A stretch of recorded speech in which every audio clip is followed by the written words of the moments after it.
ನಮಸ್ಕಾರ ಸ್ನೇಹಿತರೆ. ಇನ್ನು ವಿಡಿಯೋ ಮುಖಾಂತರ ನಿಮಗೆ ನೋಡೋದ್ರಲ್ಲಿ ಒಂದು ಸಂತೋಷ. ಇದು ನಮ್ಮದು 12ನೇ ವಿಡಿಯೋ. ಒಂದು ವಿಡಿಯೋಗಳವರೆಗೂ ಹೇಳಿದ್ದು ನನ್ನ ಮನಸ್ಸಿಗೂ ದೇಹಕ್ಕೂ ಇರೋ ಸಂಬಂಧಗಳು. ಈಗ ಇದರಲ್ಲಿ ಅದ್ರ ಬಗ್ಗೆನೇ ಹೇಳ್ತೀನಿ. ಇದರಲ್ಲಿ ಮೊದಲನೇದಾಗಿ ನಾವು ಪ್ರಾರಂಭದಿಂದ ಮನಸ್ಸು ಹೆಂಗೆ ಬೆಳೆಯುತ್ತೆ, ಅದರಲ್ಲಿ ಉಂಟಾಗೋ ಆಸೆಗಳು, ಅದರಿಂದ ಫಲಿತಾಂಶಗಳು ಅವೆಲ್ಲ ಒಂದೊಂದಾಗಿ ನೋಡೋಣ. ಈಗ ಹುಟ್ಟಿದ ಮಗು ಸ್ವಲ್ಪ ಬೆಳೆದ ಮೇಲೆ ಸ್ವಲ್ಪ ನಡೆಯೋಕ್ಕೆ ಸ್ಟಾರ್ಟ್ ಆಗುತ್ತೆ. ಅವುಗಳಿಗೆ ಆವಾಗ ಸದ್ಯಕ್ಕೆ ಮನಸ್ಸು ಅಂತ ಭಾವನೆ ಸ್ಟಾರ್ಟ್ ಆಗೋಲ್ಲ. ಆ ಮಗು ಯಾವಾಗ ಒಂದನ್ನು ಬಯಸೋಕ್ಕೆ ಸ್ಟಾರ್ಟ್ ಆಗುತ್ತೋ ಆವಾಗಲೇ ಪ್ರಾರಂಭ ಆಗುತ್ತೆ ಮನುಷ್ಯಂದು ಮನಸ್ಸು. ಅದು ಹೆಂಗೆ ನೋಡ್ಬೋದಂದರೆ, ನಾವು ಈಗ ಒಂದು ಮಗು ಯಾವುದೋ ಒಂದು ವಸ್ತುನೋ ಇಲ್ಲ ಏನೋ ಅದನ್ನು ತುಂಬ ಹಚ್ಕೊಳ್ಳುತ್ತೆ. ಇವಾಗ ಅವನ ಆಟ ಸಾಮಾನು ತಗೊಳ್ಳಿ. ಎಷ್ಟೋ ಆಟದ ಸಾಮಾನು ಇರಬೇಕಾದ್ರೆ ಆ ಮಗುಗೆ ಪರ್ಟಿಕ್ಯುಲರಾಗಿ ಆ ಆಟ ಸಾಮಾನು ಮೇಲೆ ಒಂದು ಇಂಟ್ರೆಸ್ಟ್ ಇರುತ್ತೆ, ಅದೇ ಬೇಕು ಅನಿಸುತ್ತೆ. ಅದು ತಿಂಡಿ ಬಗ್ಗೆ ಅದ್ರಿಗೆ ಗೊತ್ತಾಗಲ್ಲ, ಯಾಕಂದ್ರೆ ತಾಯಿ ತಿನ್ನಿಸ್ತಾಳೆ. ಆಮೇಲೆ ಹೋಗ್ತಾ ಹೋಗ್ತಾ ರುಚಿ ಗೊತ್ತಾಗುತ್ತೆ. ಆವಾಗ ಸ್ಟಾರ್ಟ್ ಆಗುತ್ತೆ ಹಠ ಮಾಡೋದು. ಇದು ಬೇಕೇ ಬೇಕು ಅಂತ ಹಠ ಸ್ಟಾರ್ಟ್ ಆಗುತ್ತೆ. ಅವಾಗ ಏನಾಯಿತು, ಸಿಕ್ಕಿಲ್ಲ ಅಂದರೆ ಕೋಪ ಬರುತ್ತೆ ಅದಕ್ಕೆ. ಈ ಥರ ಒಂದೊಂದಾಗಿ ಗುಣಗಳು ಮನುಷ್ಯನಿಗೆ ಪ್ರಾರಂಭ ಆಗುತ್ತೆ. ಅದು ಬೆಳೀತಾ ಆಯಾ ಸ್ಟೇಜಿಗೆ ತಕ್ಕಂಗೆ ಅದು ಬೆಳ್ಕೊತಾ ಹೋಗುತ್ತೆ. ಅದರಿಂದ ಏನೇ ಆದ್ರೂ ನಮಗೆ ನಮ್ಮ ಮನಸ್ಸೇ ಕಾರಣ ಅಂತ ನಾನು ಹೇಳ್ತೀನಿ. ಇವಾಗ ನಮಗೇನೋ ಒಂದು ಸ್ವಲ್ಪ ದೊಡ್ಡವರಾದಮೇಲೆ ಏನೋ ಒಂದು ಮನಸ್ಸಿಗೆ ಬೇಜಾರಾಯಿತು, ಏನೋ ಒಂದು ಅನಾಹುತಗಳಾಗೋಯ್ತು, ಇಲ್ಲ ಮೈ ಹುಷಾರಿಲ್ದಂಗೆ ಆಯಿತು, ಇಲ್ಲ ಅವ್ರನ್ನ ಪ್ರೀತಿಸೋರು ಅಗಲ್ಬಿಟ್ರು, ಏನೋ ಒಂದು ಕಳ್ಕೊತೀವಿ. ಆವಾಗ ನಮ್ಮ ಸ್ನೇಹಿತರು ಇಲ್ಲ ಸಂಬಂಧಿಕರು ಬಂದಿನ ಹೇಳ್ತಾರೆ, ಆಗಿದ್ದಾಯಿತು ಹೋದ್ರೆ ಬಿಡು, ನೀನು ಮನಸ್ಸು ಸ್ವಲ್ಪ ಸಮಾಧಾನ ಮಾಡ್ಕೊ, ಮನಸ್ಸಲ್ಲಿ ಧೈರ್ಯ ಇಡು ಅಂತಾರೆ. ನಿಜ ಅಲ್ವಾ? ಮನಸ್ಸೇ ತನ್ನ ಕಾರಣ. ಮನಸ್ಸಲ್ಲಿ ಧೈರ್ಯ ಇಡೋಕ್ಕೆ ನಿಜ ಅದು. ಯಾರು ಬಂದು ಇವಾಗ ಒಂದು ಮನೆಯಲ್ಲಿ ಒಬ್ಬ ಯಜಮಾನ ಸತ್ತೋಗಿರ್ತಾನೆ, ಮಲಗಿಸಿರ್ತಾರೆ ಏನಾನ.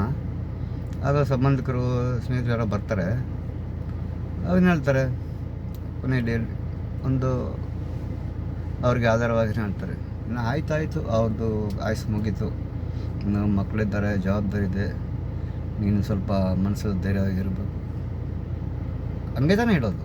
ಅದಕ್ಕೋಸ್ಕರ ನಮ್ಮ ಎಲ್ಲ ಕಾರ್ಯಗಳಿಗೂ ನಮ್ಮನ್ನು ನಡೆಸೋದು ನಮ್ಮ ಮನಸ್ಸು. ಮತ್ತು ಮನಸ್ಸಿಗೂ ಬುದ್ಧಿಗೂ ಒಂದು ಕನೆಕ್ಷನ್ ಇದೆ. ಅಂದರೆ ನಮಗೆ ಬುದ್ಧಿಗೂ ಗೊತ್ತು ನಾವು ಮಾಡೋದು ಸರಿಯಾ ತಪ್ಪ ಅಂತ. ಅದಕ್ಕೆ ಹೇಳ್ತಾರೆ, ಇನ್ನೊಂದು ತಪ್ಪು ಮಾಡಿಬಿಟ್ರೆ ಯಾಕೋ ಬುದ್ಧಿ ಇಲ್ವ ನನಗೆ ಅಂತಾರೆ ಅಲ್ವಾ. ಮನಸ್ಸಿಲ್ವಾ ಅಂತ ಕೇಳಿದ್ರಲ್ಲ. ಅದಕ್ಕೆ ಮನಸ್ಸಿನ ಭಾವನೆಗಳು ಯಾವಾಗ ಹುಕ್ಕಿ ಆಚೆ ಬರುತ್ತೋ ಅದು ಯಾವುದಕ್ಕೂ ಅನುಗಲ್ಲ. ಅಕಸ್ಮಾತ್ ಒಂದು ಉದಾಹರಣಕ್ಕೆ ಆಸೆ ಒಂದು ಕಡೆ ಇರಲಿ, ಅದಕ್ಕೆ ನೆಕ್ಸ್ಟ್ ಇರೋದು ಅಹಂಕಾರ. ಈ ಅಹಂಕಾರ ಏನು ಮಾಡುತ್ತೆ, ಅದು ಒಪ್ಪಲ್ಲ. ಅದು ಏನು ಗೊತ್ತಿಲ್ಲ, ಅದು ಮಾಡಬೇಕಂದ್ರೆ ಮಾಡಬೇಕು ಅಷ್ಟೇ. ಅದಕ್ಕೆ ಬುದ್ಧಿ ಹೇಳುತ್ತೆ, ಅಲ್ವೋ ಅದು ಮಾಡೋದು ತಪ್ಪಲ್ವೋ ಅಂತ. ಆದರೆ ಅಹಂಕಾರ ಏನಾಗುತ್ತೆ, ಇವಾಗ ನೀನು ಮಾಡ್ತೀಯ, ನಾನು ಮಾಡಬಿಡಲ್ಲ. ಅದು ಒಂದು ಸ್ಟೇಜ್ ಬೆಳೆದ ಮೇಲೆ ಆ ಥರ ಆಗೋದು, ಪ್ರಾರಂಭದಲ್ಲಿ ಆಗೋಲ್ಲ.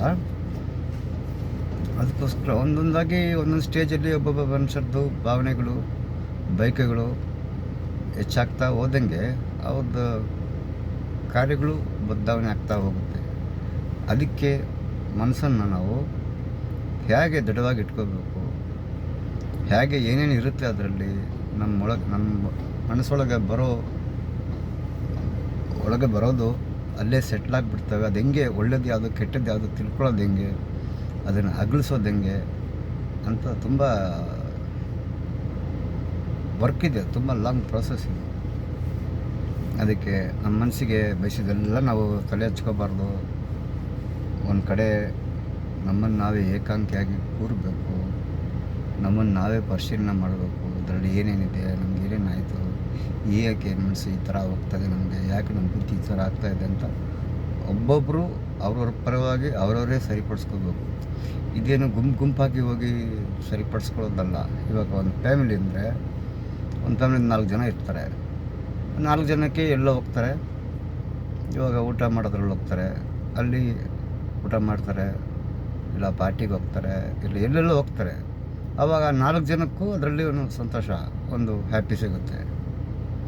ಅದು ಆ ಟೈಮ್ಗೆ ಆಮೇಲೆ ಒಟ್ಟಾಗುತ್ತೆ. ಮತ್ತು ಒಬ್ಬೊಬ್ರದ್ದು ಯೋಚನೆಗಳು ಬೇರೆ ಬೇರೆ ಥರ ಇರುತ್ತೆ. ಇವಾಗ ಒಂದು ಮದುವೆಗೆ ಹೋಗ್ತಾರೆ, ಮದುವೆಯಲ್ಲಿ ಊಟ ಮಾಡ್ತಾರೆ.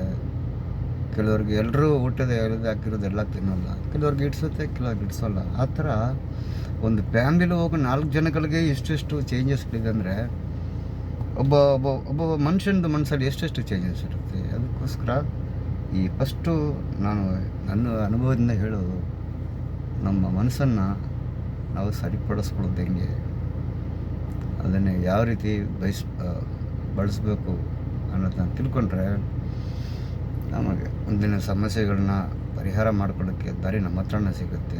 ಮನಸ್ಸು ಸರಿಗಿಲ್ಲ ಅಂತ ಎಲ್ಲಿ ಹೋದ್ರೆ ಏನು ಸಿಗೋಲ್ಲ. ದೇವಸ್ಥಾನಕ್ಕೆ ಹೋದರೆ ಇಲ್ಲ ಒಬ್ಬಳನ್ನು ಯಾರ ಜೊತೆಗೂ ಮಾತಾಡಿದ್ರು ಪ್ರತಿಯೊಂದು ಅಷ್ಟೇ ಆಯಾ ಕಾಲಕ್ಕೆ ಓಕೆ, ಮತ್ತೆ ಅದೇ ರಾಗ ಅದೇ ತಾಳ ಆಗುತ್ತೆ.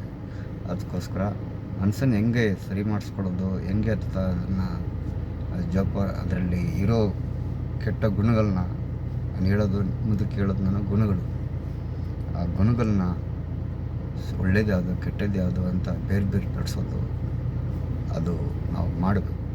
ಅದನ್ನು ಮತ್ತೆ ಮುಂದಿನ ವಿಡಿಯೋದಲ್ಲಿ ಹೇಳ್ತೀನಿ. ದಯವಿಟ್ಟು ಇದನ್ನು ಶೇರ್ ಮಾಡಿ, ಲೈಕ್ ಕಮೆಂಟ್ ಮಾಡಿ. ನಾನು ಮುಂದಕ್ಕೆ ತುಂಬ ವಿಡಿಯೋಗಳು ಮಾಡಬೇಕಂತ ಇದ್ದೀನಿ.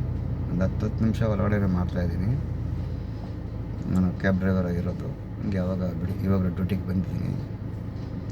ಯಾವಾಗ ಬಿಡುವಿರುತ್ತೋ, ಯಾವಾಗ ನನ್ನ ಕಾನ್ಸಂಟ್ರೇಟು ಕೂಲಾಗಿರುತ್ತೋ ಆವಾಗ ಇದನ್ನು ಮಾಡ್ತಾಯಿದ್ದೀನಿ.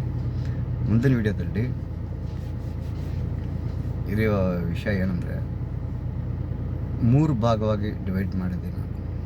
ಒಬ್ಬ ಮನುಷ್ಯರನ್ನ 3 ಭಾಗ ಅಂದರೆ ಬಾಲ್ಯ ಪರ್ವ, ಆಮೇಲೆ ಫಸ್ಟು ಮನೇಲಿರೋ ಹುಟ್ಟಿ ಸ್ವಲ್ಪ ಒಂದು 10 ವಯಸ್ಸು, 5 ವಯಸ್ಸು 6 ವಯಸ್ಸು ಹೊರಗಡೆ ಇರೋದು, ಆಮೇಲೆ ಅವರು ಶಾಲೆಗೆ ಸೇರೋದು. ಶಾಲೆಗೆ ಸೇರಿದ್ಮೇಲೆ ಅವ್ರಗಳ ಥಾಟ್ಸು ಹೆಂಗೆ ಚೇಂಜಸ್ ಆಗುತ್ತೆ, ಅದರಿಂದ ಅವರೇನು ಕಷ್ಟಪಡ್ತಾರೋ ಸುಖಪಡ್ತಾರೋ ಅದ್ರ ಬಗ್ಗೆ ಹೇಳ್ತೀನಿ. ಮತ್ತು ಇನ್ನೊಂದು ಒಂದು ಸ್ಕೂಲ್ ಸ್ಟೇಜು, ಆಮೇಲೆ ಕೆಲಸಕ್ಕೆ ಹೋಗೋ ಸ್ಟೇಜು, ಕೆಲಸ ಆದಮೇಲೆ ಮದುವೆ ಆಗ್ತಾರೆ. ಆ ಥರ 3 ಸ್ಟೇಜು. ಒಂದೊಂದು ಸ್ಟೇಜಲ್ಲಿ ಏನೇನು ವಿಷಯಗಳಿದೆ, ಏನೇನಾಗುತ್ತೆ ಅಂತ ಮುಂದಿನ ವಿಡಿಯೋಲಿ ರೆಕಾರ್ಡ್ ಮಾಡಿ ಹೇಳ್ತೀನಿ. ದಯವಿಟ್ಟು ನಿಮಗೆಲ್ಲರೂ ಶೇರ್ ಮಾಡಿ. ದಯವಿಟ್ಟು ಇದನ್ನು ಶೇರ್ ಮಾಡಿ ಅಂತ ಹೇಳಬೇಕು. ಲೈಕ್ ಮಾಡಿ ಕಮೆಂಟ್ ಮಾಡಿ ಅನ್ನೋದಕ್ಕಿಂತ ಅದರಲ್ಲಿ ಏನು ಬರೋಲ್ಲ.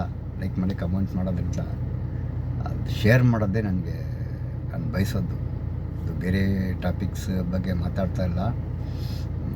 ಎಷ್ಟೋ ಜನಗಳು ಈ ಥರ ನನಗೆ ಈ ಒಂದು ಭಾವನೆ ಹುಟ್ಟಿದ್ದು, ಏನೋ ನನ್ನ ಬುದ್ಧಿಗೆ ಈ ವಯಸ್ಸಿಗೆ ಈ ಥರ ಒಂದು ಮಾಡಬೇಕಂತ ಆಪರ್ಚುನಿಟಿ ಇತ್ತು. ಅವಾಗೆಲ್ಲ ಫೋನ್ ಇಲ್ಲ, ಇಂಟರ್ನೆಟ್ ಇಲ್ಲ, ಅವೆಲ್ಲ ಅಷ್ಟು ಅನುಕೂಲಗಳಿಲ್ಲ.